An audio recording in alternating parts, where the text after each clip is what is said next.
আমি সৌদি আরবের 12:50 বাংলাদেশ বিমান ল্যান্ড করছে। তো তখন আমি দুইটা বাজে এয়ারপোর্টেতে বেরোয় আমরা বাড়ির পথে রওনা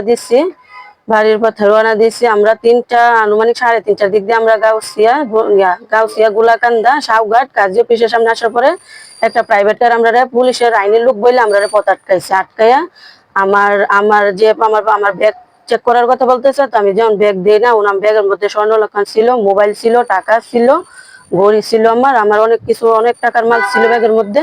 তখন ওরা আমার যখন ব্যাগ আমি চেক করার জন্য দেই না, আমার আঘাত করে হাতে অস্ত্রমস্ত্র দিয়েছি। অস্ত্রমস্ত্র ছিল। কত টাকা ছিল?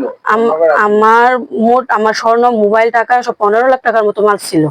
তখন ব্যাগ দিয়ে না ওনারা আমার মাথার মধ্যে আঘাত করে ওনারা আমার ব্যাগ নিয়ে চলে গেছে। আমার ভাইয়েরও আঘাত করছে, আমারও আঘাত করছে। এটা ভোর রাত্রের দিক দিয়ে ঘটনা, রাত্রের দিক দিয়ে ঘটনা। এটা সদস্য 5 জন ছিল। আমার 5 ভরি 12 আনা স্বর্ণ ছিল, 5.6 ভরি স্বর্ণ। মোবাইল ছিল 3টা। তারপর আমার 1 লাখ টাকা রিয়ালে ছিল, সৌদি আরবের 4000 রিয়াল। তারপর মোবাইল, আমার একটা ঘড়ি ছিল, ঘড়ির দাম ছিল 30,000 টাকা বাংলার টাকা। সবগুলো আমরা চিন্তাই ডাকাতি করে আমরা লয়ে গেছে। দৈনিক আজকের বাংলা.net